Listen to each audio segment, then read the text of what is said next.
एक जंगल में एक संत अपनी कुटिया में रहते थे। एक शिकारी जब भी वहां से निकलता संत को प्रणाम जरूर करता था। एक दिन शिकारी संत से बोला कि बाबा, मैं तो मृग का शिकार करता हूँ, आप किसका शिकार करने जंगल में बैठे हैं? संत बोले, श्री कृष्ण का, और फूट फूट कर रोने लगे। शिकारी बोला, अरे बाबा, रोते क्यों हो? मुझे बताओ वो दिखता कैसा है, मैं पकड़ के लाऊंगा उसको।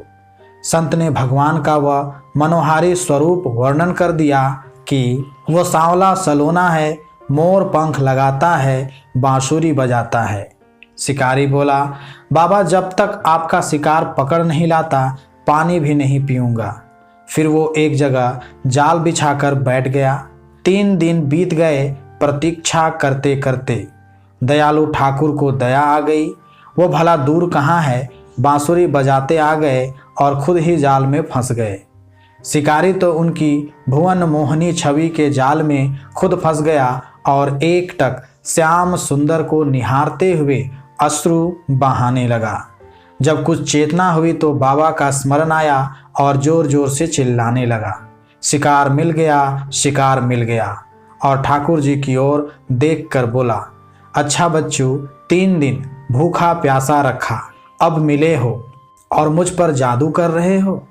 कृष्ण उसके भोलेपन पर रिझे जा रहे थे एवं मंद मंद मुस्कान लिए उसे देखे जा रहे थे। शिकारी कृष्ण को शिकार की भांति अपने कंधे पे डालकर और संत के पास ले आया। बाबा, आपका शिकार लाया हूँ। बाबा ने जब ये दृश्य देखा तो क्या देखते हैं, शिकारी के कंधे पे श्री कृष्ण हैं और जाल में से मुस्कुरा रहे हैं। संत के तो होश उड़ गए, शिकारी के चरणों में गिर पड़े। फिर ठाकुर जी से कातर वाणी में बोले, हे नाथ, मैंने बचपन से अब तक इतने प्रयत्न किए, आपको अपना बनाने के लिए घर बार छोड़ा, इतना भजन किया, आप नहीं मिले और इसे 3 दिन में ही मिल गए। भगवान बोले, इसका तुम्हारे प्रति निश्चल प्रेम व कहे हुए वचनों पर दृढ़ विश्वास से मैं रीझ गया और मुझसे इसके समीप आए बिना रहा नहीं गया। भगवान तो भक्तों के, संतों के अधीन ही होते हैं। जिस पर संतों की कृपा दृष्टि हो जाए उसे तत्काल अपनी सुखद शरण प्रदान करते हैं। शिकारी तो जानता भी नहीं था कि भगवान कौन है, पर संत को रोज प्रणाम करता था।